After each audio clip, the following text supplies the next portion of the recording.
So hello ma'am, hello everyone. I am Macy Cañete, the 8th reporter of the Group 2 titled Performance Based. But the assigned topic to me is discussing the types of rubrics, the use of rubrics, and the advantages of using rubrics.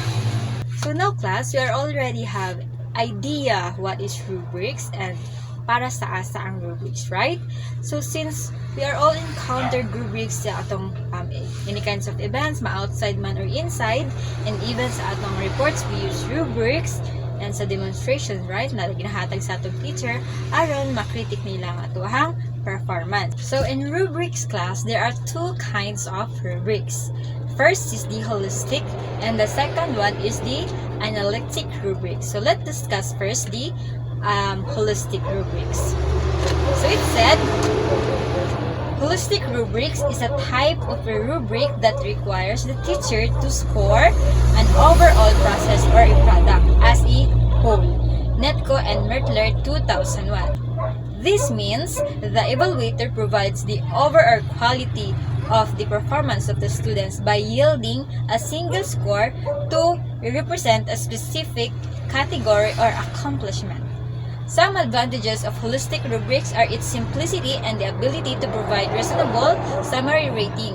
This rubric is assigned a single score to assess and the overall quality of a performance or a products of the students. And the advantages ani is it's simple and quick but doesn't provide a detailed feedback. Let's say for example, a teacher evaluates a student's essay by giving a single score. That's example 95 over 100 based on general quality without breaking down the score into specific criteria like the grammar, the content, the structures. So mana siyang sa holistic rubrics. The next one, the other one is the analytic rubric. Analytic rubrics is it is a type of a rubric that provides informations regarding performance in each component's parts of a task, making it useful for diagnosing specific strengths and weaknesses of the learners. Garris and Grant 2008. Ang kaibahan po aning analytic rubric class kay this rubrics breaks down a task into specific components, assigning scores feedback part. So it provide a detailed feedback or strengths and weaknesses sa students. So let's say for example, when grading an essay, so a teacher use a separate scores for grammar 20 over 25, content 15 over or 25 over 25, then the structure 25 over 25. So the total of 70 over 75. So mana na siya ang iyang final score. So this helps raters pinpoint specific areas of the students that need to improve according to their strengths and weaknesses. Mana siya sa analytic rubric. So again, the two kinds of rubrics is the analytic and the holistic rubrics. So we have here the examples of analytic and holistic rubrics.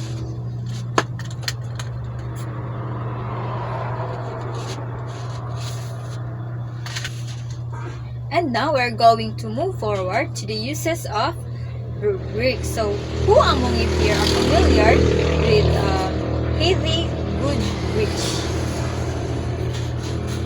Alright. Si Heidi Goodrich, she was an expert in rubrics development, and she discusses the uses of rubrics in assessments of the process. So first, she discusses rubrics are powerful tools for both teaching and assessment. Rubrics can improve students' performance as well as monitor it by making teacher expectations clear and by showing students how to meet these expectations. So diri is ang improving performances sa students having a rubric. So it's clarify the expectation. Diri it helps students focus meeting and specific criteria, which is very true, right? Let's say for example, before a group project, so a teacher shares rubrics outlining how teamwork 25%, and creativity 25%, and the final presentations is 50%. So will be scored. And diriya palang daan is ang mga students is magplano na sila effectively and mag-make na sila ilahang kanang decision right by focusing the rubrics. Dili na gid siya basta-basta nga kanang ang project kay project lang, bro, wala lang sa ilaha. But because of the rubrics is naslay basihan nga ay inaniyo na to kay naa diri sa rubrics para dako pud sila og score. The next one, she discusses rubrics are useful in that they help students become more truthful judges of the quality of their own and others' work. So this is being lahan na niyang paghunahuna nga kung unsaon nila. So let's say for example, after completing an artwork, so students use the rubrics to rate their use of colors, techniques, or the originality since naaman dira adyo ang ilaha dyo kung ilaha ba yun yung artwork or not. So nakabutang yun na sa rubrics. So they can evaluate their work using rubrics. Ay kani rag wala ko diri nakabuhat, ay kani rag kulang ko diri. So mo na ilahang basihan nga ay mag-base yun sila sa rubrics na nasa ilaha. Dili kay magbuhat-buhat silang ilahang rubrics. So next, she said rubrics reduce the amount of time teachers spend evaluating students' work. So in providing a feedback, it said that teachers use rubrics to give constructive feedback. Let's say for example, me as a teacher. So then nagpa-demo. So nag-demo si Elise man siya. Then ako nga rater or teachers nga mag-rate sa iha used by the rubrics na highlights na ko tong mga score niya nga low sa ako ang rubrics. And nagasuggest ko sa iya haugan ng mga specific actions for improvement para kang Elise. Then para mas matagaan pa siya ka ng idea nga na ay kulang day ko ani, wala ko ani, ay nani di ay dapat good. So diri magkahuna-huna siya nga mas i-focus niya kung unsa tong lack sa iya sa rubrics ug kanang wala kay siya kanang confidence sa inani nga butang. Next one, teachers appreciate rubrics because their accordion nature allows them to accommodate heterogeneous classes. So accordion class means flexible. Pwede siya bag-uhon or adjustan ang rubrics para mas maaksyonan katong mga strengths or mga weaknesses sa mga bata o katong sa mga gifted, syempre hangtod sa mga naay learning disabilities.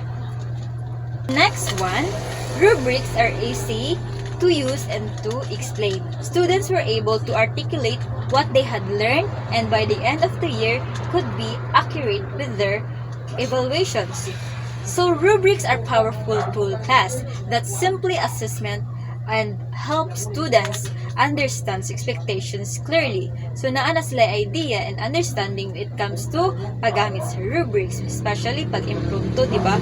So nabagay ka ng kunwari sa atong demo.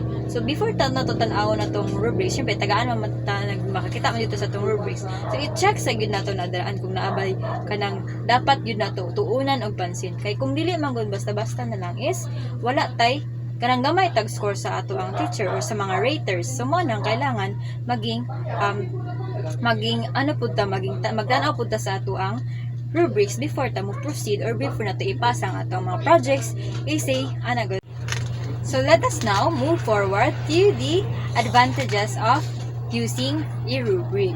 So first, allow consistency and objectivity in scoring across the given criteria. So means ensuring that the evaluations or assessment follow the same standard and it's not influenced by the personal opinions or being biased.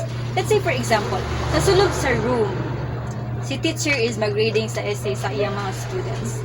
Dapat kung unsa to yung gigamit sa isa is mauto sa tanan niya nga students. Dili kay let's say for example si Robel. So sa iyang essay ni Robel ay pingon sa kani bright man si Robel halban siya essay. Then yung grammar is tama mo participate na gid siya sa school mo taas yun iyang kamot. So ibutan nato i-perfect ni si Robel.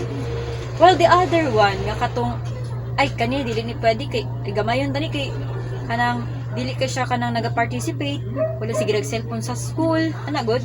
Dili ka siya naga-oral, wala ka siya kibo, wala siya tao-tao siya sa sulod sa room. Tagaan na tanig 25/100. 100. Dili ingana. At maging consistent ka sa imong paggamit sa rubrics, dili kay gamiton nimo ang ilahang mga personal opinions or maging being biased ka. No, not like that. Dili ta may magilana. So next one, clarify the criteria in more specific terms. So rubrics clearly what is being assured and making expectation is a to understand. Another one is students can identify the basis on how they are to be evaluated. So students can use rubrics to understand how their work will be assessed and what is expected of them. So di ba kita or sa di kamo magpasa mag-project, ginatanaw ba ninyo, gina-check ba ninyo kung nabay kulang or sobra ba or mali ba ang grammar, good? Diba, gina-check to before nato ipasa kay gusto tatagdag ko nga score. So pag dirasad is na-apply ba nato tong mga naa sa rubrics. Next one, allow the students to assess their own performance products or work. So rubrics encourage self-assessment, helping students identify their strengths and areas of improvements. Like, di ba kita ato sa yung like kaganina ko yun, gina-check sa nato before nato ipasa kay masin na atay mali. Next, teacher can use a small amount of time to evaluate the performance of the student. So ang rubrics makes grading faster and more efficient by providing clear criteria for the evaluations para sa mga students. So mas easy na lang sa teacher no nga i-predict nila or i-galan lang evaluation ang mga estudyante. So next one, students can evaluate their own performance and the performance of their classmate.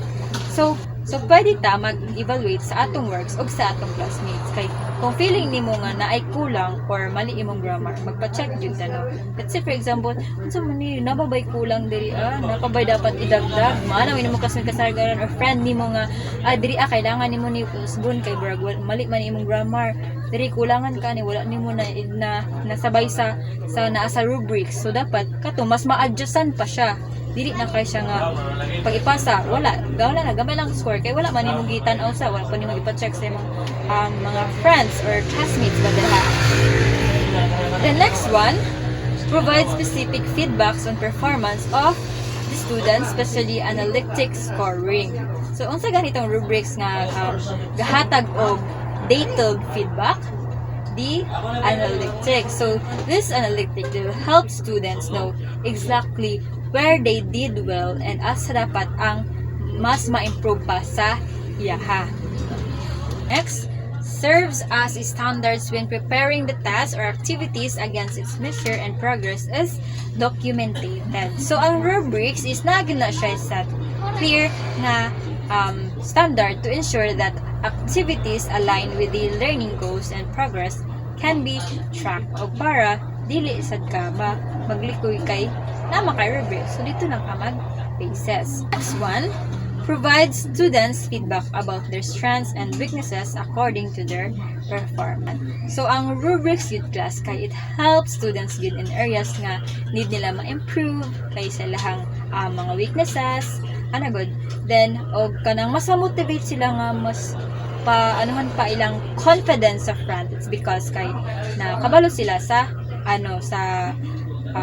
basis sa rubrics na ilang gihatag sa teachers nila before they perform sa front. So I think that was all my discussions for today and I hope you learned, guys.